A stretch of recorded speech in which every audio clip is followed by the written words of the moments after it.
What's up with MIP family? It's your boy L, APA. You guys already know what it is, man. Try to kick these tales, man, these hood stories, right? For the youngsters and the reoffenders, man. So that, one of them won't go into the system, period, and the other one won't go back, And as you can tell by the good old caption, that thumbnail, man, the Pelican Bay Syndrome. So, I've always called it that. It's not a popular term or mainstream term or anything like that by any means. I used to call it the high power syndrome, right? Or the loser syndrome, right? So let me elaborate. So there's a couple aspects to this, and I'll explain. Pelican Bay State Prison, Pelican Bay SHU. It's like the highest pinnacle of a criminal's career or convict's career, quote unquote. If once you make it to Pelican Bay, you made it type shit, right? So like getting your freaking doctorate, in college or in university schools, what have you. And honestly, just thinking about that is pretty sad to think that dudes want to go to the SHU. They aspire to have that status. Man, if I had $1 for every dude that thought they were badass hell because they've been to Pelican Bay, man, I'll have a lot of money.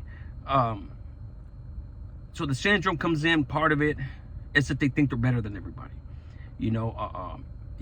They hold their head a little higher than anybody that's in Kern Valley, Delano, any level 2, level 3, Centinela, Ironwood, what have you.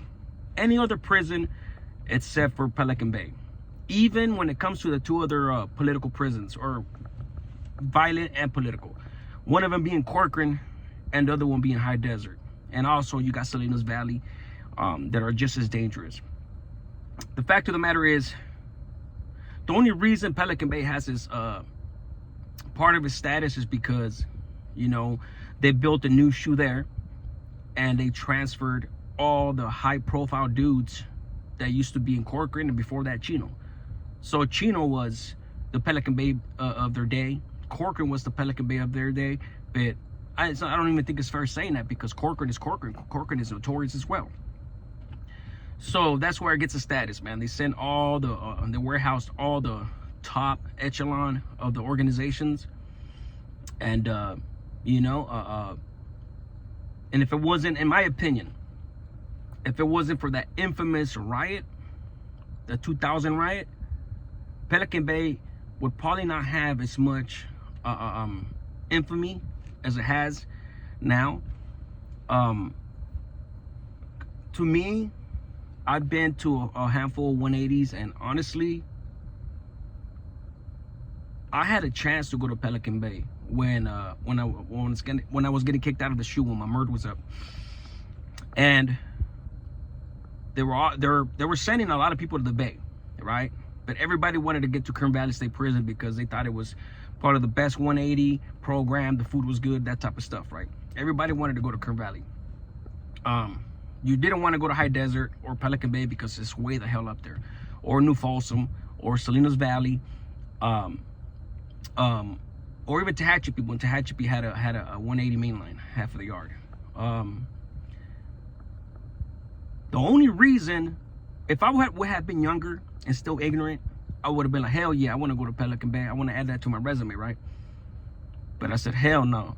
Not because I was scared of it, you know what I'm saying? If anything, Sad Ave, New Corcoran, I seen more action in that prison than a lot of notorious other prisons across this country could ever put you through, including Pelican Bay. Obviously, Pelican Bay shit kicks off, but it kicks off everywhere. Salinas Valley, High Desert, all the 180s, Kern Valley. Matter of fact, Kern Valley is responsible for having a bunch of deaths up until recently, from the camaradas that got killed there by the Northerners to even now recently, even on the other side. So for those of us that have done time and been on 180s, or even down in Calapas, Centinela, prisons are dangerous, period. It's just that syndrome, that mentality that Pelican Bay, I'm better than you because I've been to the Bay. It's like, when I hear somebody say that, even as humble as they try to be, like the dudes that have done a long time, you know, granted, you know, with the business, they did their thing, shoe in and out, all that. They even try to say humbly, like they've been to the Bay, whatever. And anytime I hear a dude say, I'm not trying to glorify that, I don't think I'm the shit because I've been to the Bay, there's part of your things that has felt like that at one point or another. All I could really do is say I hope that dudes get over that mentality, because there's nothing to be proud of as far as being in the Bay. I've been there. Like, nobody should want to go to Pelican Bay. You know what I'm saying? Oh, and my point is, I digress. My daughter lives in Oregon. She's in Oregon, close to the border of Crescent City, right there in Pelican Bay. That would have been the first time in my whole prison term that I would have had even a semblance of an opportunity to get a visit from my daughter, because I was all the way down to Central California, or even down south by the border prisons. But ultimately, I couldn't put myself in that situation where, you know, I'll go to an infamous prison like that.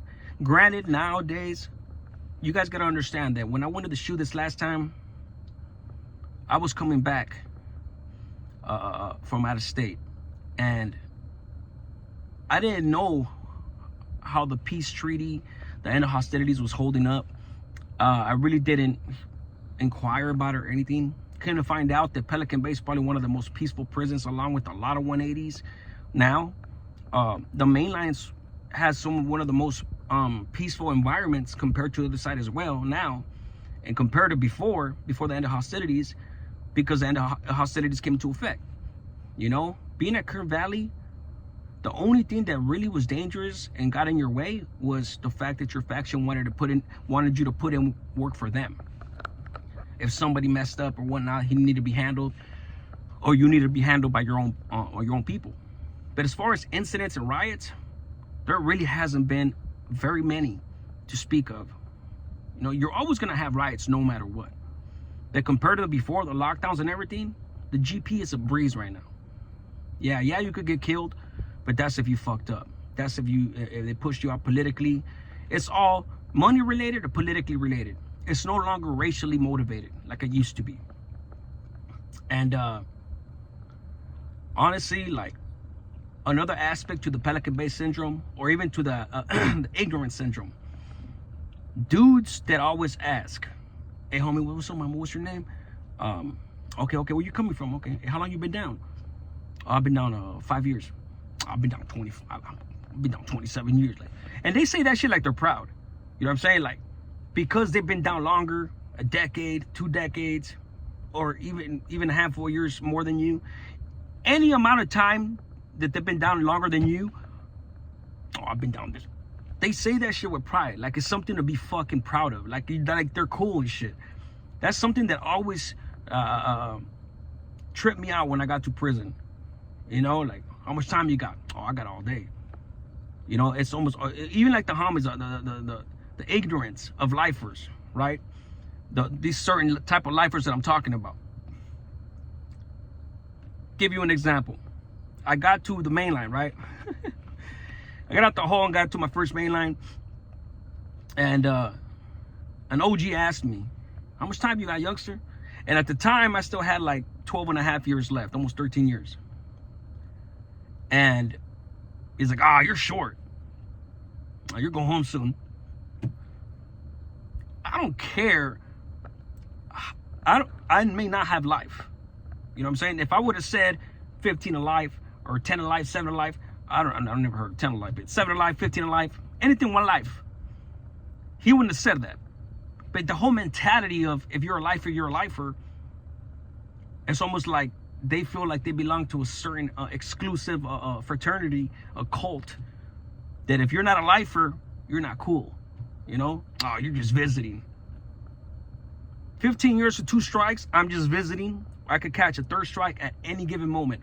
I didn't tell him that. I didn't need to. I didn't feel the need to sword play, if you know what I mean, with this guy. Lock horns with them over some ignorant freaking pride, some misplaced pride that they have, because they feel like they're lifers or they've been down 20 years. Oh, you're a rookie. Another thing too. How many terms have you done, homie? You're a first termer.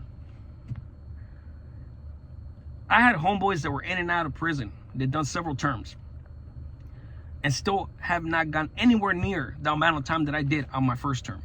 I've only done one term. I was a first termer my whole 15 years. You know, my prison sentence, I was a first termer. But that's another thing.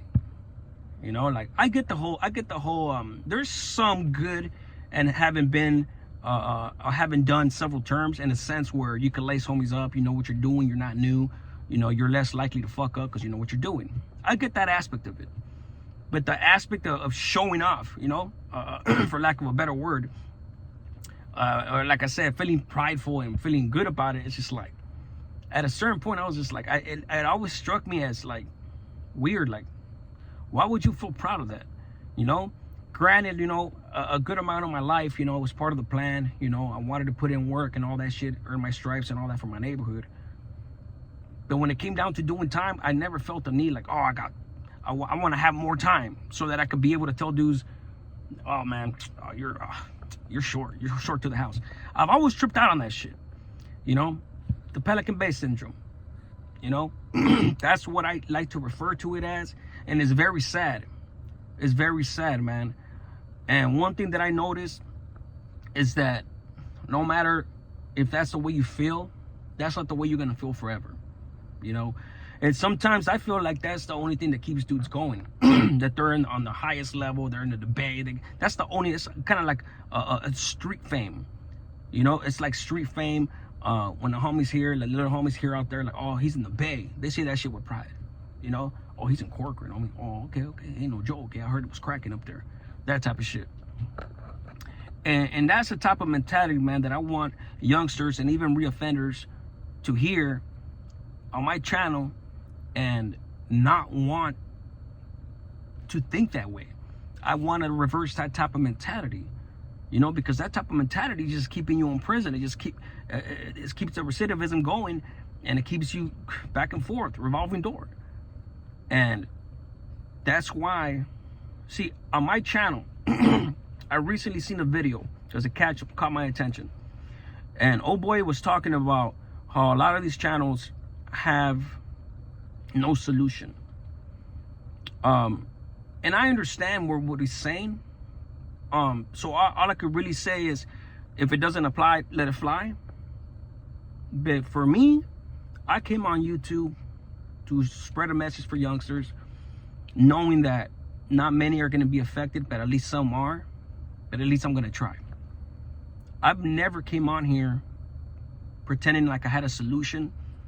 I can't hold everybody's hand. I can't even hold anybody's hand but my children and guide them. So it's not my responsibility to have a solution, you know. In my personal life, I try to have solutions for my family, but I'm on a platform where all I could do is share my messages, share my experiences, in the hopes that it'll deter somebody or make them think twice. As far as a solution, they have to find that solution.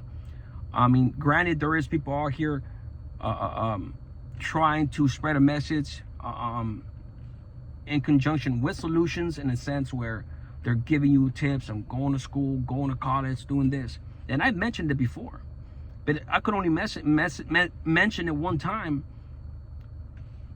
before it starts being repetitive. And like I said, I'm not here to hold anybody's hand. I can't. You're gonna live your own life. We all have to traverse our own path. And if we make it alive, then we're blessed. If we make it out, we're blessed.